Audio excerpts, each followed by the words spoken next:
Bonjour à tous, Parlons d'Europe, animé par la Maison de l'Europe de Tours, Centre-Val de Loire, Centre d'information Europe Direct. Aujourd'hui avec moi, Ana Barbosa, enseignante à l'école AE de Freixo, au Portugal, donc dans l'établissement et partenaire du projet Danse et Culture Chemin vers la réussite. Nous parlerons donc de cette seconde année qui a vu l'expérimentation concrète auprès des élèves de ce projet porté par l'association ANABA et cofinancé par le programme européen Erasmus+, éducation et formation. Pour petit rappel, ce projet vise à lutter contre le décrochage scolaire en introduisant les pratiques culturelles dans les enseignements de base. Alors, bonjour Anna. Bonjour. Merci beaucoup d'être avec nous aujourd'hui. Alors Anna, est-ce que vous pouvez nous rappeler, dans un premier temps, le contexte géographique, socio-culturel de votre établissement scolaire ? Alors, notre établissement scolaire est situé dans un milieu rural, entre deux grandes villes, Braga et Ponte de Lima. On est à peu près à 20 km de Ponte de Lima et 25-30 km de Braga. On a notre établissement a à peu près 850 élèves à 900. Des milieux des fois un peu compliqués, que ce soit financièrement ou que ce soit familiaux, ça dépend. Vous êtes situé où au Portugal? Plutôt nord, sud, centre? On est au nord du Portugal, après Porto, au nord. Et vous avez des classes de quel âge à quel âge? Alors moi, j'ai deux classes ça correspond ici en France, quatrième, de français, mais notre établissement va dès la maternelle jusqu'en troisième. Donc un établissement finalement qui regroupe des élèves qui peuvent faire leur cursus complet dans l'établissement. Justement, jusqu'en troisième.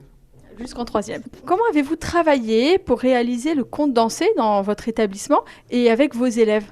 Alors, nous avons travaillé avec une équipe pédagogique qui a été choisie par moi-même, avec des élèves de primaire. On a voulu essayer ce projet en premier des élèves de primaire, parce que c'est dès tout petit qu'on doit commencer à travailler le décrochage scolaire. Donc, j'ai invité les collègues, on en a parlé avec les parents. Des parents, ils nous ont donné l'autorisation. Et après, on a commencé à faire des plannings pour pouvoir séparer le projet et atteindre le but arrivant au mois de juin avec le spectacle. Et donc, vous n'avez travaillé qu'avec les élèves de primaire ou avez-vous eu d'autres élèves? Alors, avec les collègues de l'établissement, 3 classes d'élèves.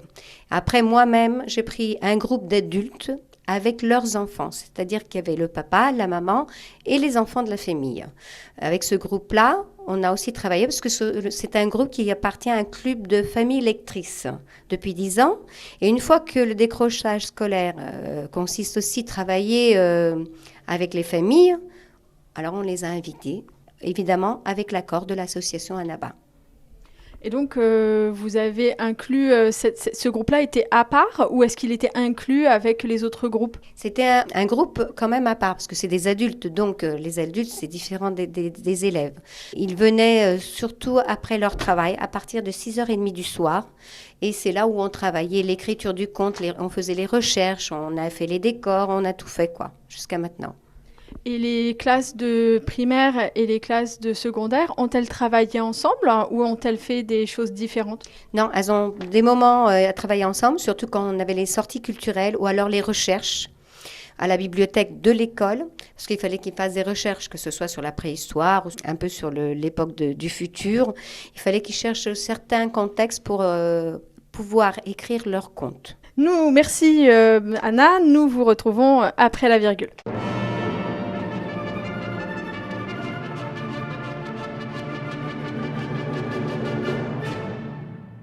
Le matin sur RCF, prenez le temps de le dire. De 9h à 10h, Antoine Bélier aborde chaque jour un sujet qui fait l'actualité. Avec ses invités, il en approfondit le sens et attend vos réactions et témoignages en direct.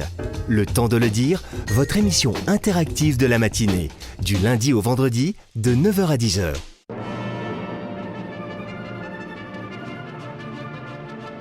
Parlons d'Europe sur RCF. Vous écoutez Parlons d'Europe, émission animée par la Maison de l'Europe de Tours, Centre-Val de Loire, Centre d'information Europe Direct. Aujourd'hui, je rencontre Ana Barbosa, enseignante à l'école AE de Freixo, au Portugal, qui est un établissement partenaire du projet Danse et Culture Chemin vers la réussite, porté par l'association ANABA et cofinancé par le programme européen Erasmus+, éducation et formation. Nous avons vu dans un premier temps le contexte géographique socioculturel de votre établissement et comment vous avez travaillé donc, le conte dansé avec vos élèves et l'établissement. Quelle a été la production de votre établissement pour ce projet? Alors, il y a eu plusieurs étapes. Il y a eu l'écriture du conte, avant les recherches. Après l'écriture du conte, ensuite l'illustration des contes, des différents groupes. Et petit à petit, on a commencé à confectionner les décors, les accessoires, le scénario, la fresque. Et ensuite, depuis janvier, on est en dramatisation avec nos intervenants externes, que ce soit de danse ou de théâtre, pour préparer le spectacle. On a fait des essais et dans le dernier temps, les répétitions du spectacle. Et donc, qu'est-ce que vous avez produit? Vous avez produit un spectacle, des dessins, une fresque, j'ai entendu. Quelles ont été vos réalisations concrètes? Alors, les réalisations concrètes, à part le conte, on a réalisé les illustrations des contes. La fresque, il y avait une fresque qui était commune aux 4 contes des 4 groupes. On a aussi fait tous les décors, tout ce qui était décor, tout ce qui était accessoires. On a aussi fait le livre final, le montage du livre, pour que après tous les partenaires et tous les élèves qui auront accès dans la bibliothèque numérique puissent voir ce qu'on a fait sur ce projet. Quelles étaient les thématiques des contes? Alors, il y a eu plusieurs thématiques. Par exemple, dans le groupe des adultes et leurs enfants, ils ont réécrit leur histoire. Comment ils ont commencé, comment ils sont devenus famille lectrice, et ils expliquent pourquoi. Dans un autre conte, on a la préhistoire présente, qui aussi implique l'inclusion des élèves à travers des personnages imaginés qui ont des difficultés. Dans un autre, on a la partie future. On part dans un autre planète, on sort de notre monde et on part autre part. On va chercher un monde meilleur et où on a l'amitié.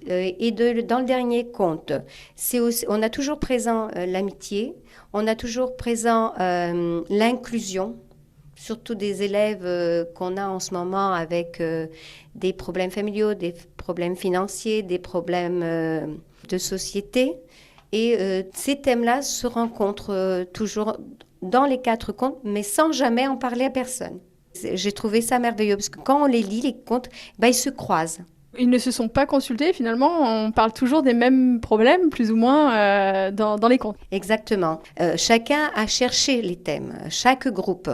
Les professeurs ou moi-même dans les groupes d'adultes, on ne les a pas aidés, on a juste demandé. On va penser sur des thèmes, 2 ou 3 thèmes, et on va voter.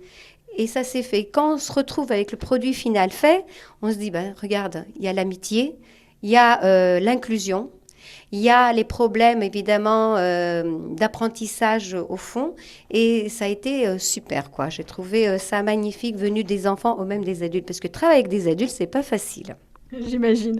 Alors justement, quel a été l'impact de ce projet et donc de la réalisation de ce conte dansé sur les élèves, les professeurs, l'établissement, les familles, les adultes, la communauté locale? Est-ce que vous pouvez nous en dire un peu plus? Ça a été très très positif. Parce qu'il y a beaucoup de personnes, je parle surtout sur ceux qui sont venus voir le spectacle, ils s'attendaient à une fête, tout simplement, une fête de fin d'année. Et quand on a fini le spectacle, ils sont venus nous voir et ils nous ont dit comme ça, ce n'est pas une fête de fin d'année. Je dis non. Parce que si on aurait fait une fête de fin d'année, on serait resté à l'école. On ne serait pas venu dans une salle de spectacle ou dans un théâtre. L'impact sur les élèves, riche, très très riche. Que ce soit en apprentissage, que ce soit en changement de comportement. Des élèves qui n'étaient pas très motivés, qui n'aimaient pas lire, qui n'aimaient pas écrire. Ils arrivent maintenant à nos côtés, ils nous disent comme ça. On voudrait toujours avoir des cours comme ceux-là, où on a aussi le théâtre, où on a la danse, mélangés à nos cours, parce qu'on aime bien écrire, on aime bien lire, et on les sent joyeux, motivés.